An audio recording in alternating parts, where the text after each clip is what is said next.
Vijay auction నుండి వెళ్లిపోయాడని తెలియగానే chief manager మీద కోప్పడింది రేష్మి. వాళ్ల గొడవేంటో తెలుసుకోవడానికి రేష్మికి కొంచెం దగ్గరగా వెళ్లాడు నిఖిల్. రేష్మి చీఫ్ మేనేజర్ మీద మళ్లీ అరుస్తూ, నేనిలా ఇంకెంతసేపు వెయిట్ చేయాలి మిస్టర్? విజయ్ గురించి ఏమైనా తెలిసిందా లేదా అని అడిగింది. ఆమె కోపాన్ని కూల్చేస్తూ, మీరు కంగారు పడకండి మేడం. విజయ్ గారు మా మేనేజర్ మీద కోపంతో తన దగ్గరున్న పాసులను డస్ట్బిన్లో పడేసి బయటకు వెళ్ళిపోయారంట. నా మనుషుల్ని పంపించి చాలాసేపు అవుతుంది. ఈ పాటికి అతన్ని తీసుకొస్తూ ఉంటారు అని నమ్మకంగా చెప్పాడు చీఫ్ మేనేజర్. సమయం గడిచే కొద్దీ తన సహనాన్ని కోల్పోతోంది రేష్మి. వచ్చిన గెస్టుల్ని సరిగ్గా చూసుకోలేకపోతే ఇంక మీరుండి ప్రయోజనమేముంది? అసలు నేను ఇక్కడికొచ్చిందే విజయ్ని కలవడానికి. అలాంటిది మీ వల్ల ఛ, నా మూడంతా పాడు చేశారు అని కోపంగా అరిచింది రేష్మి. ఆమె మాటలకి తలదించుకుని నిలబడ్డం తప్ప ఆ చీఫ్ మేనేజర్ ఏమీ చెయ్యలేకపోయాడు. విజయ్ గురించి రేష్మి అలా మాట్లాడడం విని ఒక్కసారిగా షాక్ అయ్యాడు నిఖిల్. మరోవైపు రేష్మి ఎవరి గురించి వెయిట్ చేస్తుందో తెలియక మిగిలిన అక్కడున్న గెస్ట్లు కొన్ని గ్రూపులుగా ఫామ్ అయ్యి ఈ విషయం గురించి చర్చించుకోవడం మొదలుపెట్టారు. రేష్మి నోటి నుంచి విజయ్ పేరు విని షాకులోనే ఉన్న నిఖిల్ దగ్గరికి సామ్రాట్, రియా వచ్చారు. నిఖిల్ వాళ్ళని చూసి, అరే, ఈ రేష్మి ఏంట్రా విజయ్ గురించి ఇంత కంగారు పడుతుంది? రేష్మికి వాడికి ఉన్న కనెక్షన్ ఏంటో అర్థం కావడం లేదురా అని అయోమయంగా అన్నాడు. వాట్? తను విజయ్ గురించి కంగారు పడుతుందా? అసలు విజయ్ గురించి ఇంత పవర్ఫుల్ లేడీకి ఎలా తెలుసు అని తిరిగి ప్రశ్నించాడు సామ్రాట్. ఏమో, ఎవరికి తెలుసు. విజయ్ని కలవడానికి రేష్మి ఈ ఆక్షన్కొచ్చిందంట. చీఫ్ మేనేజర్తో చెప్తుంటే విన్నాను అని ఇంకో షాక్ ఇచ్చాడు నిఖిల్. ఏంట్రా ట్విస్టుల మీద ట్విస్టులు ఇస్తున్నావు? అసలిది ఎలా సాధ్యమవుతుంది అని కంగారు పడుతూ అడిగాడు సామ్రాట్. పక్కన నిలబడ్డ వాళ్ల మాటల్ని వింటున్న రియా పెద్దగా రియాక్ట్ అవ్వడం లేదు. నిఖిల్ కళ్లల్లో కనిపిస్తున్న కోపాన్ని చూసి తను భయపడుతోంది. ఈ విజయ్ గడికి ఉన్నంత బలుపు ఈ ప్రపంచం మీద ఇంకొకడుకుండదు. రేష్మి లాంటి బిగ్ షాట్ కలవడానికొస్తే హీరోలా ఫోజ్ కొట్టి వెళ్ళిపోయాడు. మాటలు పడ్డం వీడికి అలవాటే కదా. ఇంకాసేపుంటే వీడి సొమ్మేం పోయేది? వీడికి మధ్య యాటిట్యూడ్ ఎక్కువైపోయింది అని అంటూనే రేష్మికి అతడికి ఉన్న సంబంధమేంటో తెలియక పిచ్చెక్కిపోతున్నాడు నిఖిల్. అక్కడ జరుగుతున్నదంతా చూస్తున్న రియా ఆలోచనలో పడింది. ఆ వెంటనే నిఖిల్ మాటల్ని బట్టి అతని క్యారెక్టర్ ఎలాంటిదో డిసైడ్ అవుతూ, సెల్ఫ్ రెస్పెక్ట్ ఉన్నాడు కాబట్టే హుందాగా వెళ్ళిపోయాడు. విజయ్ ప్లేస్లో నువ్వుండుంటే ముఖం మీద ఉమ్మేసినా తుడుచుకుని పోయేవాడివి. ఈరోజు నీ క్యారెక్టర్ ఏంటో పూర్తిగా అర్థమయ్యింది నిఖిల్ అని ఆవేశంగా అంది. సడన్గా తనపై కోపం చూపించేసరికి, వాట్? ఏమైంది రియా, సడన్గా ఇలా మారిపోయావు అని అడిగాడు నిఖిల్. నువ్వందితే జుట్టు, లేదంటే కాళ్ళు పట్టుకునే రకం. నిన్న హైవే మీద గొడవ జరుగుతున్నప్పుడు ఏం చేశావో ఒక్కసారి గుర్తుకు తెచ్చుకో. నాకిప్పుడు అనిపిస్తుంది, అసలు నువ్వు హెల్ప్ అడగడానికి వెళ్ళలేదు కదా, భయంతోనే అక్కడి నుంచి పారిపోయావు.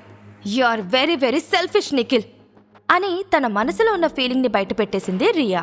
తన అలా అనేసరికి నిఖిల్ నోట మాట పడిపోయింది. అలా ఎలా నన్ను సెల్ఫిష్ అంటావు రియా? విజయ్ అంటే నీకు కూడా ఇష్టం లేదు కదా. అయినా ఈ విషయానికి, నిన్న జరిగిన విషయానికి ఎందుకు ముడిపెడుతున్నావు అని భయపడుతూ అడిగాడు నిఖిల్. కానీ రియా నుంచి ఎలాంటి ఆన్సర్ రాలేదు. నిఖిల్ని చంపేసేలాగా చూస్తూ అక్కడి నుండి కోపంగా వెళ్ళిపోయింది. వెళ్ళిపోతున్న రియాని చూస్తూ, దీనికేమైనా పిచ్చి పట్టిందా? విజయ్ విషయంలో ఒక్కోసారి ఒక్కోలా ఎందుకు రియాక్ట్ అవుతుంది? వాడి వల్ల రియాతో కూడా మోటలు పడాల్సొస్తుంది. ఈ అమ్మాయిలంతా ఇంతేనా, లేదంటే ఇదే ఇలా ఉందా అని తన దవడ కండరాన్ని బిగిస్తూ కోపంగా అన్నాడు నిఖిల్. అతన్ని కూల్ చేస్తూ, రే కాస్త కూల్ అవరా. ఆ రియా ఇలా ఎందుకు రియాక్ట్ అయిందో తర్వాత ఆలోచించొచ్చు. కొంపదీసి రియా ఇక్కడ జరిగిన విషయాలన్నీ మీ నాన్నమ్మకి చెప్పిందే అనుకో, నీ పని గోవిందా గోవిందా అని ఫ్యూచర్ని ఊహిస్తూ చెప్పాడు సామ్రాట్. అతడి మాటలకి క్షణం పాటు ఆలోచించి, దానికంత సీన్ లేదురా అని కొట్టిపడేస్తూ పిడికిలు బిగించి మళ్లీ రేష్మి వైపు చూశాడు. ఆమెకి విజయ్కి ఉన్న సంబంధమేంటో తెలుసుకోవాలి అనుకుంటూ రియా గురించి ఆలోచించడం ఆపేశాడు నిఖిల్. ఆ తర్వాత మెల్లగా నడుచుకుంటూ రేష్మి దగ్గరికి వెళ్ళి, హాయ్ రేష్మి, నా పేరు నిఖిల్, వజ్రపాటి గ్రూప్స్కి వారసుణ్ణి. హైదరాబాద్లో మా కంపెనీకి చాలా మంచి పేరుంది అని తనని తాను పరిచయం చేసుకున్నాడు నిఖిల్. మీరు విజయ్ గురించి చీఫ్ మేనేజర్తో గొడవపడ్డం చూశాను. విజయ్ మీకెలా తెలుసు? ఎందుకంటే అతడు అని ఏదో చెప్పబోతూ ఉంటే ఆపు అన్నట్టు అరచేయి చూపించింది రేష్మి. ప్లీజ్, నేనిప్పుడు ఎవరితోనూ మాట్లాడాలనుకోవడం లేదు. దయచేసి నన్ను కాసేపు ఒంటరిగా వదిలేయండి అని కోపంగా చెప్పి అక్కడి నుండి వెళ్ళిపోయింది. ఆమె ప్రవర్తనకి నిఖిల్ షాక్ అయ్యాడు. రియా పోతే పోయింది, కనీసం రేష్మినైనా లైన్లో పెట్టాలి అనుకున్నాడు. కానీ తన మాటలు వినడానికి కూడా రేష్మి సిద్ధంగా లేకపోవడంతో నిఖిల్ చాలా ఫీల్ అయ్యాడు. రేష్మి ఇంత కోపంగా ఉందంటే విజయ్ వల్ల తనకేదో నష్టం జరుగుంటుంది అని ఆలోచిస్తున్న నిఖిల్కి విజయ్ని అవమానించిన మేనేజర్ కనిపించడంతో అతని దగ్గరికి వెళ్ళాడు. మేనేజర్ కోపంగా, ఏం బాబు, మళ్ళీ నా దగ్గరికి ఎందుకొచ్చావు? నీ వల్ల నేను ఎంతమందితో తిట్లు తిన్నది సరిపోలేదా? నా జాబు పోయేంతవరకు నీ కళ్ళు చల్లబడవా అని ఆవేశంగా అరిచాడు. అరే, అలా అంటారేంటి మేనేజర్ గారు? నేను మాత్రం ఇలా జరుగుతుందని కలగన్నానా ఏంటి? ఇప్పుడు నీ దగ్గరికి ఎందుకొచ్చానంటే ఆ విజయ్ కోసం వెయిట్ చేసి మీరు టైం వేస్ట్ చేసుకోకండి. వాడొక లూజర్, పెళ్ళాం చెప్పు చేతల్లో బ్రతికే ఒక అనామకుడు. ఇది చెప్దామనే రేష్మి గారి దగ్గరికి వెళ్తే ఆవిడ నా మాటల్ని పట్టించుకోవడం లేదు అని చెప్పాడు నిఖిల్. అతను అలా అనగానే మేనేజర్ పెద్దగా రియాక్ట్ అవ్వకుండా అక్కడే ఉన్న సామ్రాట్ని దగ్గరికి రమ్మని పిలిచి, సామ్రాట్, మీ నాన్నగారి మీద ఉన్న అభిమానంతో మిమ్మల్ని ఏమీ అనలేకపోతున్నాను. కానీ దయచేసి నా మాట వినండి. ఈ పర్సన్ని ఇక్కడి నుంచి తీసుకువెళ్ళండి. లేదంటే ఈయన మాటలకి నా జాబ్ పోవడం మాత్రమే కాదు, నన్ను జైలుకు కూడా పంపిస్తారు అని చేతులు జోడించి వేడుకున్నాడు. నిఖిల్ ఏదో చెప్పబోయాడు, కానీ అతని నోరు మూసేసి అక్కడి నుంచి తీసుకుపోయాడు సామ్రాట్. సామ్రాట్ చేతుల్లో నుండి విడిపించుకుంటూ, ఎహే, ఎందుకురా నా నోరు మూస్తున్నావు? నా ప్లాన్లో నేనుంటే నువ్వెంట్రా అంతా చెడగొట్టేశావు అని కొంచెం కోపంగా అడిగాడు నిఖిల్. రేయ్, ఇప్పటికే నీ వల్ల జరిగింది చాలు. ఇంకా ఈ విషయాన్ని ఇక్కడితో వదిలే. విజయ్ గురించి వాళ్ళెందుకు కంగారు పడుతున్నారో మనకు అనవసరం. ఈ ఆక్షన్ పూర్తయ్యేంత వరకు సైలెంట్గా ఉండు అని కోపంగా చెప్పాడు సామ్రాట్. నేనేం తప్పు చేయలేదురా సామ్రాట్. విజయ్ స్థాయి ఏంటో వీళ్ళకి అర్థమయ్యేలా చెప్పాలి అనుకున్నాను, అంతే. ఏదో నా వల్లే వీళ్ళ ఆస్తి మొత్తం పోయినట్టు నన్ను బ్లేమ్ చేస్తున్నారు అని తన తప్పు లేదు అన్నట్టు వాదిస్తున్నాడు నిఖిల్. అతడి మాటలకి ఎలా రియాక్ట్ అవ్వాలో తెలియక చుట్టుపక్కల చూశాడు సామ్రాట్. కాస్త దూరంగా నిలబడ్డ ఒక బాడీగార్డ్ వాళ్ల మాటలు విని దగ్గరకొచ్చాడు.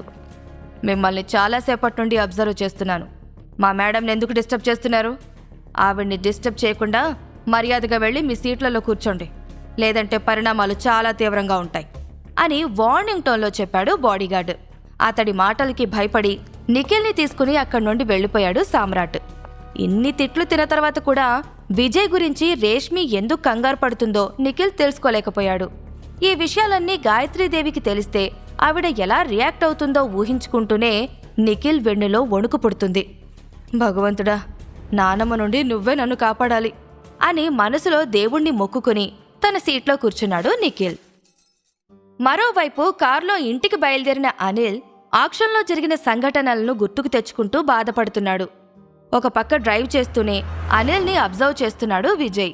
అది గమనించిన అనిల్, సారీ విజయ్, ఒక రకంగా ఈరోజు నీకు ఇంత ఇన్సల్ట్ జరగడానికి నేనే కారణం. అసలు ఇలా జరుగుతుందని నేను ముందే ఊహించుండాల్సింది. నా మొండితనం వల్లే నువ్వు చాలా మాటలు పడ్డావు కదా. ఐఎమ్ రియలీ సారీ అని అతడి భుజం మీద చెయ్యి వేస్తూ చెప్పాడు. విజయ్ నవ్వుతూ, మావయ్య గారు, ఇందులో మీ తప్పేమీ లేదు. అనవసరంగా మిమ్మల్ని మీరు బ్లేమ్ చేసుకోకండి. తమకంటే తక్కువ స్టేటస్లో ఉన్నవాళ్ళని అవమానించడం మనుషులకి ఉన్న అలవాటు. ఇలాంటి మనుషులున్నంతకాలం మనలాంటి వాళ్ళకి అవమానాలు జరుగుతూనే ఉంటాయి. వీటి గురించి ఆలోచిస్తే మన ఆరోగ్యం పాడవడం తప్ప పెద్ద యూజ్ ఏమీ ఉండదు. చిల్లవ్వండి మీరు అని ధైర్యం చెప్పాడు. అతడి మాటలకి గాఢంగా ఊపిరి తీసుకుంటూ, అంతేనంటావా అల్లుడు అని అడిగాడు అనిల్. అంతే మావయ్య, జస్ట్ చిల్ అని నవ్వాడు విజయ్. దానికి అనిల్ కూడా నవ్వుతూ, ఏదో ఒకరోజు మా అమ్మ నా మీద జాలిపడి నా ఆస్తి నాకిస్తే నేను కోటీశ్వరునవుతాను. అప్పుడు మనం గర్వంగా తలెత్తుకుని ఇలాంటి ఆక్షన్లకి కింగ్స్ లాగా వెళ్దాం అల్లుడు, కింగ్స్ లాగా వెళ్దాం అని కలల్లో విహరిస్తూ చెప్పాడు. అనిల్ మాటలకి విజయ్కి నవ్వొచ్చింది. అది చూసి, నవ్వుతావేంటల్లుడు, నేనెంత సీరియస్గా చెప్తుంటే అని బుంగమూతి పెట్టుకున్నాడు అనిల్. సర్లేండి మావయ్య గారు, ఏదో ఒకరోజు మీ కోరిక ఖచ్చితంగా తీరుతుంది అని విజయ్ అనేసరికి అనిల్ ఫేసులో కూడా నవ్వొచ్చింది. కాసేపు వాళ్ళిద్దరూ ఆక్షన్లో జరిగింది మర్చిపోయి సరదాగా మాట్లాడుకుంటూ కారులో కూల్గా ఇంటికి వెళ్తున్నారు. కానీ సరిగ్గా అప్పుడే వెనక నుండి ఒక కారు వాళ్ళ కార్ని ఓవర్టేక్ చేయడానికి ట్రై చేస్తుండడం గమనించి రేర్ వ్యూ మిర్రర్లో నుండి ఆ కార్ని చూస్తూ తన వేగాన్ని తగ్గించాడు విజయ్. సడన్ గా కారు స్లో అవ్వడంతో ఏం జరిగింది విజయ్, కారెందుకు స్లో చేస్తున్నావు అని అనుమానంగా అడిగాడు అనిల్. ఎవరో ఓవర్టేక్ చేసుకుంటూ వస్తున్నారు మావయ్య గారు, మేబీ ఏదో అర్జెంటు పని మీద వెళ్తున్నట్టున్నారు, అందుకే వాళ్ళకి అడ్డు రావడం ఎందుకని కార్ స్లో చేశాను అని సమాధానమిచ్చాడు విజయ్. విజయ్ మాటలకి అనిల్ వెనక్కి తిరగబోయాడు. కానీ అంతలోనే ఓవర్టేక్ చేస్తున్న బ్లాక్ కలర్ కార్ హై స్పీడ్లో వచ్చి విజయ్ కార్ ముందు ఆగింది. విజయ్ వెంటనే రియాక్ట్ అయ్యి బ్రేక్ వేశాడు. ఆ కారు తమ కోసం వచ్చిందని విజయ్ గాని అనిల్ గాని ఊహించలేదు. ఆ కారులో ఎవరున్నారో తెలియక, ఎవరై ఉంటారు విజయ్, నాకెందుకో భయంగా ఉంది అని కంగారు పడుతూ అడిగాడు అనిల్. కంగారు పడకండి మావయ్య గారు, నేనుండగా మీకేం కాదు అని ధైర్యం చెప్పాడు విజయ్. ఆక్షన్లో జరిగిన గొడవ సరిపోలేదని ఇప్పుడు గొడవ పడ్డానికి ఎవరొచ్చారో అనుకుంటూ విజయ్తో పాటు కిందకి దిగబోయాడు అనిల్. కానీ అప్పుడే ఆ బ్లాక్ కలర్ కార్లో నుండి ఒక అందమైన అమ్మాయి వాళ్ల వైపు వయ్యారంగా నడుచుకుంటూ వచ్చింది. చీకటిగా ఉండడం వల్ల ఆమె ముఖం సరిగ్గా కనిపించడం లేదు. ఆ అమ్మాయిని చూసి విజయ్ అనిల్లు ఆశ్చర్యపోతూ ఉండగా ఆ అమ్మాయి వెలుగులోకొచ్చింది. ఆ అమ్మాయి మరెవరో కాదు, రేష్మి. విజయ్ని వెనక్కి తీసుకురావడం ఎవరి వల్ల కాదు అనుకుని అతడి కోసం తనే స్వయంగా వచ్చింది. రేష్మిని చూసి షాక్ అయ్యి అనిల్ వైపు భయపడుతూ చూశాడు విజయ్. ఓరి భగవంతుడా, ఇప్పుడు మావయ్య గారి ముందు అదితి గురించి రేష్మి అడిగితే ఏం చెప్పాలి? ఇప్పుడిప్పుడే నాతో క్లోజ్ అవుతున్న మావయ్య గారికి సంవత్సరం తర్వాత నేను మిథునకి విడాకులిస్తానని తెలిస్తే, వామ్మో, నా కొంపని ముంచేలా ఉంది ఈ రేష్మి అని మనసులో అనుకుంటూ టెన్షన్ పడుతున్నాడు. అతను అలా టెన్షన్ పడుతూ ఉండగానే వాళ్ల దగ్గరికి వయ్యారంగా నడుచుకుంటూ వచ్చింది రేష్మి. విజయ్ భయపడుతున్నట్టు అదితి గురించి రేష్మి మాట్లాడుతుందా? సంవత్సరం తర్వాత విజయ్ తన కూతురికి విడాకులిస్తాడు అని తెలిస్తే అనిల్ ఎలా రియాక్ట్ అవుతాడు? రేష్మికి విజయ్కి ఉన్న సంబంధమేంటో నిఖిల్ కనిపెట్టగలడా? ఈ ప్రశ్నలకు సమాధానాలు తెలుసుకోవాలంటే నెక్స్ట్ ఎపిసోడ్ వినాల్సిందే. క్రింద ఇచ్చిన లింక్ ని క్లిక్ చేసి పాకెట్ ఎఫ్ఎం యాప్ ని ఇన్స్టాల్ చేసుకోండి. Stay tuned to Pocket FM.